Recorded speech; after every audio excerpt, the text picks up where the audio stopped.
You're watching a Highwire Media podcast. Welcome to the Cinema Gold Show. As always, I'm your host, Larry Leese. On today's episode, we're diving into Season 4 of White Collar.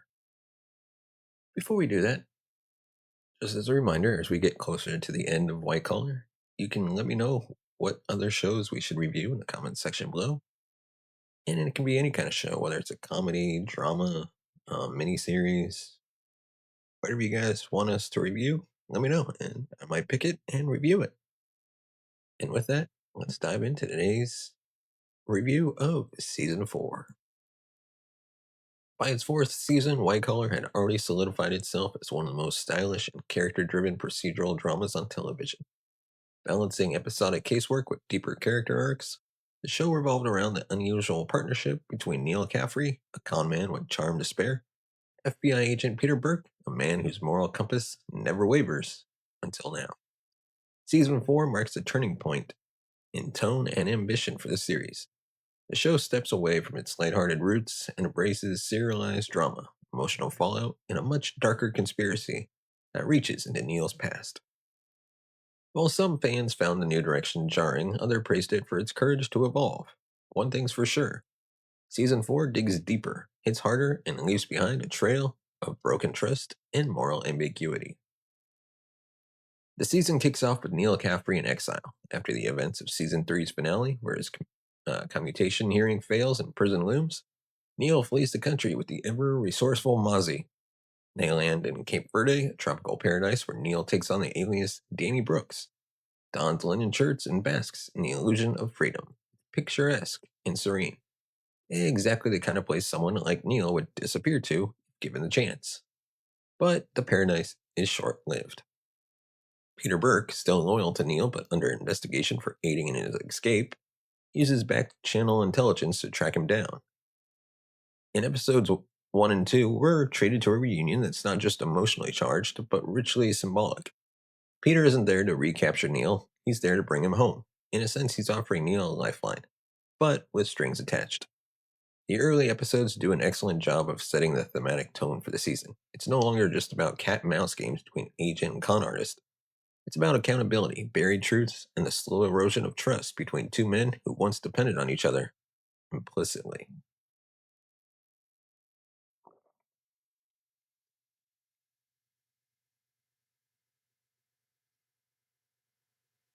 The major arc of Season 4 centers around Neal's long-lost father, James Bennett, a former police officer presumed dead, but actually living in the shadows. We learn that James was once accused of killing a fellow cop, an act that he insists he never committed. His disappearance, rather than a death, was a calculated escape.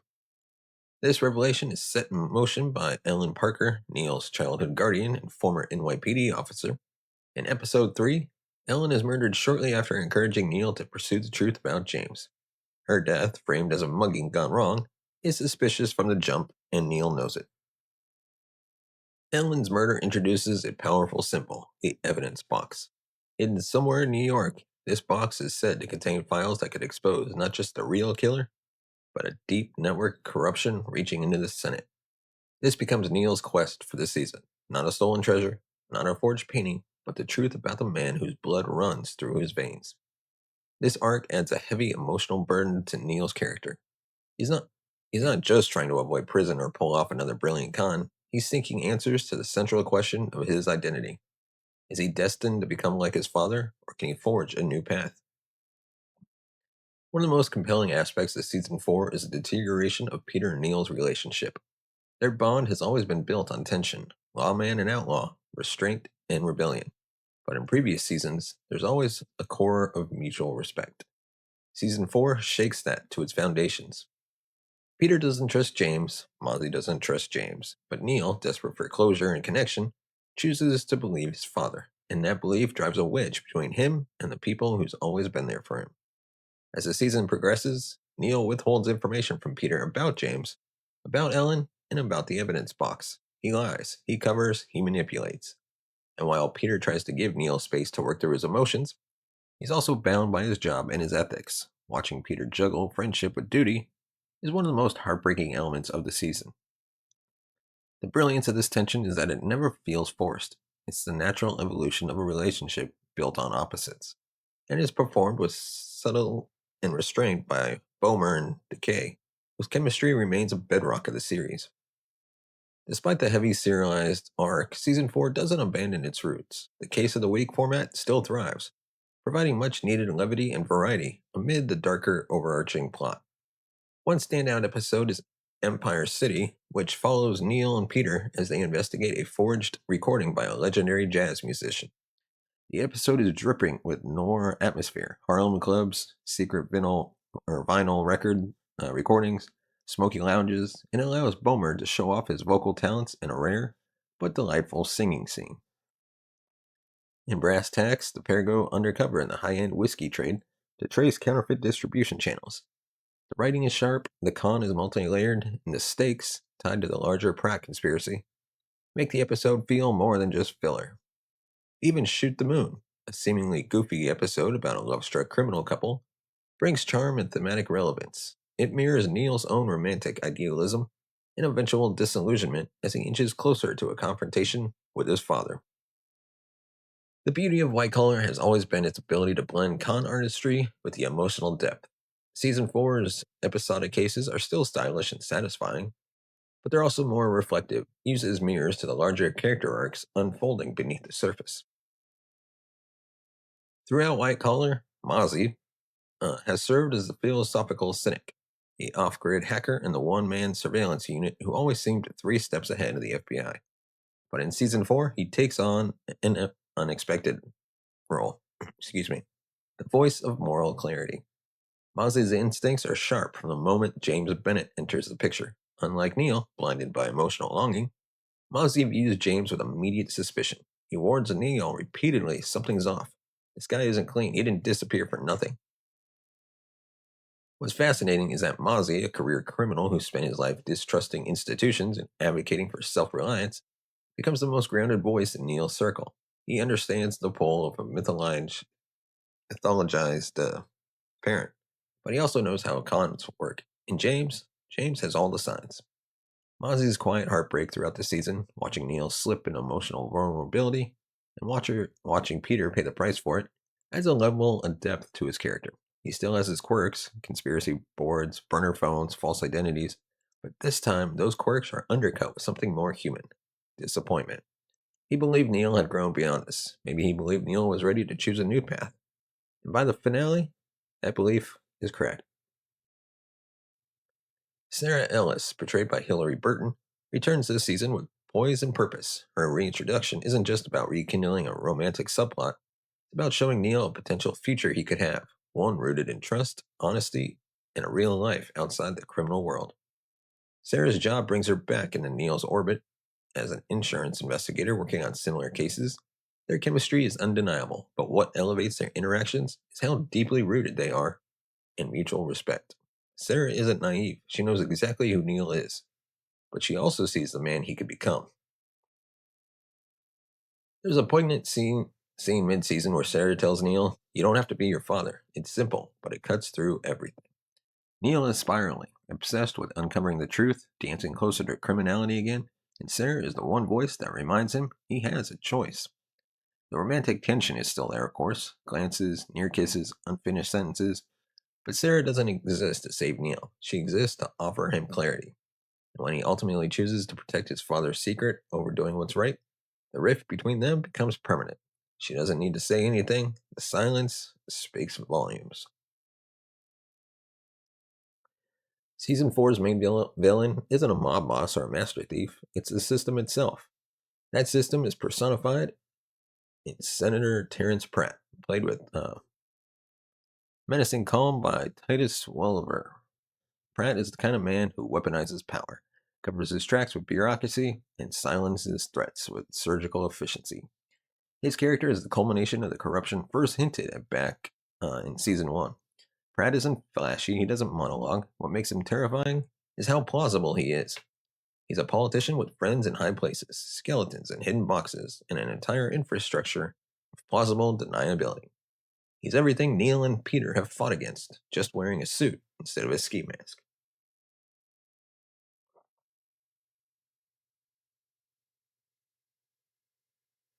As Neal and Peter inch closer to exposing him, the stakes escalate. Threats become explicit. Peter's career is jeopardized. Ellen is dead, and the deeper they dig, the more the line between law and crime starts to blur. The confrontation with Pratt culminates in the season finale, In the Wind. When James kills him during a confrontation, that moment is framed as an act of self-preservation, but it's also the last nail in Peter's coffin. He's arrested for Pratt's murder, and Neal, for the first time, finds himself utterly alone. He has the evidence, he knows the truth, but telling it would mean destroying the last pieces of the life he built.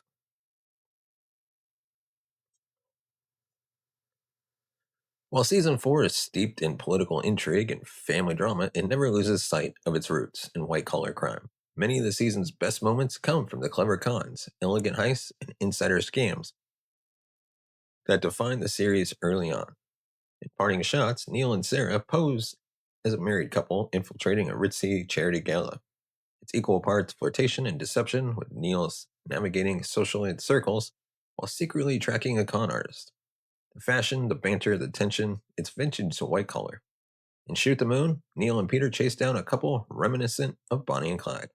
It's fun, fast paced, and emotionally complex. There's a running thread about what people will do for love, how far they'll go, what they'll sacrifice. For Neil, the parallels are clear. He's chasing his father's love, his partner's respect, and his own redemption. And every time he catches one, he loses another. The season repeatedly returns to a central question. Who is Neil Caffrey without the lie, without the suit? Fedora, the perfect cover story. Is he a son trying to clear his father's name? Partner trying to make amends? Or just a con man looking for his next escape? These aren't rhetorical questions. They're thematic linchpins. The answer shifts as the season progresses, and by the finale, Neil's silence speaks more about his identity than any heist ever could. In the Wind is the finale that changed everything. Episode 16, the season finale titled In the Wind, brings everything to a head. After an entire season of secrets, near misses, betrayals, and the slow unraveling of Peter and Neil's partnership, the team sets out to retrieve Ellen's mysterious evidence box once and for all. The box, hidden in a maintenance shaft inside the Empire State Building, holds the power to either clear James Bennett's name or expose him forever. The heist itself is classic white collar, elegant, high stakes, and meticulously planned. Peter and Neil, despite the emotional tension between them, are once again aligned in purpose. For one final moment, it feels like the old times. Excuse me. But beneath the familiar con mechanics lies an undercurrent of dread. The stakes aren't just legal, they're deeply personal. For Neil, this isn't about clearing his father's name anymore. It's about proving that the people he loves didn't lie to him his entire life. They get the box, but the victory is short-lived. Senator Pratt corners James and Neil in the building. What follows is one of the show's tensest scenes, a standoff in which James ultimately pulls the trigger. Pratt is killed, James flees, and Peter, who arrives on the scene moments later, is the one left holding the bag. When law enforcement swarms the Empire State Building, they don't arrest the man who ran, they arrest the man who stayed, Peter Burke. And Neil watches it all unfold, frozen between choices. He has the evidence, he knows the truth, but saying it out loud would mean implicating his father, possibly himself, and maybe losing Peter's trust forever. So he says nothing. The season ends on that gut punch. Peter in handcuffs, Neil speechless, partnership shattered, not by crime, but by silence. Season 4 received largely positive reviews from critics, with many praising its willingness to take storytelling risks and deepen the character arcs. On Rotten Tomatoes, the season holds a perfect score, albeit from a small number of reviews. Critics praised the show's evolving maturity, pointing out that it had grown into more than a charming procedural. It had become a story about identity, betrayal, and the tension between who we are and who we pretend to be. But among fans, the season proved divisive. On forums like Reddit and long-running fan blogs, opinions were split. Some loved the serialized direction, arguing that the show finally had real stakes. Others missed the lighter, more playful tone of previous seasons. The increased focus on Neil's father and political corruption felt to some like a departure from the show's core charm. Witty dialogue, clever cases, and a feel-good bromance at its center. The most controversial element by far was the arrest of Peter Burke. Many fans felt betrayed, much like Peter himself. Neil's decision to stay silent in the finale was seen by some as out of character. especially given the years of loyalty and protection Peter had offered him. Still, others saw it differently. They argued that Neal's choice was deeply human, painfully relatable, and a natural outcome of a man caught between two irreconcilable truths.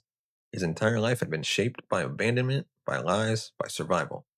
Was it really so surprising that he flinched in the moment when everything mattered? The debate still lingers, and that in many ways is a testament to the season's power. Season 4 stands as a bridge between the show White Collar was and what it would become. Earlier seasons were slick and playful, later seasons would become more reflective, more serialized, and occasionally more philosophical. Season 4 straddles both worlds. It offers episodes that would feel at home in Season 2, elegant cons, high fashion, city rooftop escapes, but also contains some of the series' darkest material murder, cover ups, betrayals, and not all of it comes from the bad guys. What Season 4 proves is that White Collar was never just about clever heists, it was about the people pulling them off. It was about the lives lived between the crimes, and it was about whether people could truly change, or if they were always one step away from their old selves. In terms of its place within the Season 4 is arguably the most pivotal. It reshapes every major relationship. It plants seeds for the redemption arc of Season 5 and the emotional finality of Season 6. It's the point, excuse me, it's the point in the story when innocence is truly lost. What Season 4 is really about. Strip away the jazz clubs, the forged whiskeys, the rooftop getaways, and Season 4 is about one thing legacy. Neal Caffrey is a man running from the ghost of his father. Peter Burke is a man trying to live up to the badge he wears. Mozzie is a man trying to prove that trust is a weakness, not a strength. And James Bennett is a man trying to rewrite the story that defines him. Legacy haunts every character this season. What do we owe our parents? What truths do we protect, even when they hurt us? And is redemption ever truly possible if we can't be honest?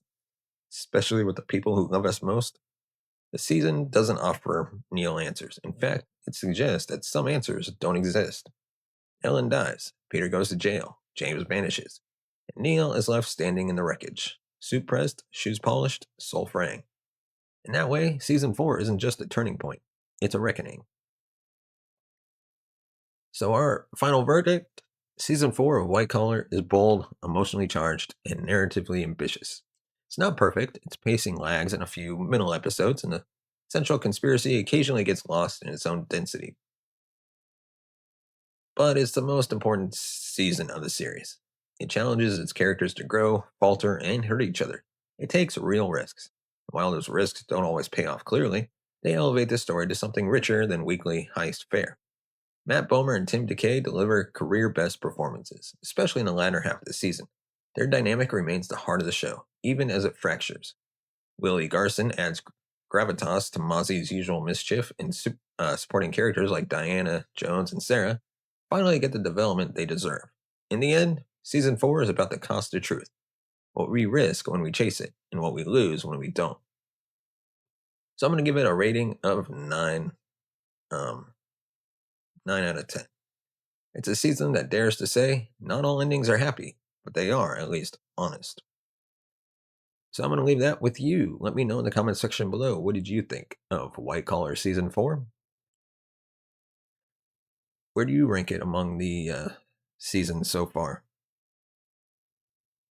But that is all we have for this episode of our deep dive into White Collar. Give us a thumbs up if you like our video. Hit the subscribe button down below. Hit the bell notification button to be notified of future videos. And of course, if you want to support the channel, you can buy us a coffee at buymeacoffee.com/cinemagold or just scan the QR code that you see on the screen. As always, thank you so much for watching and listening. We will see you next time.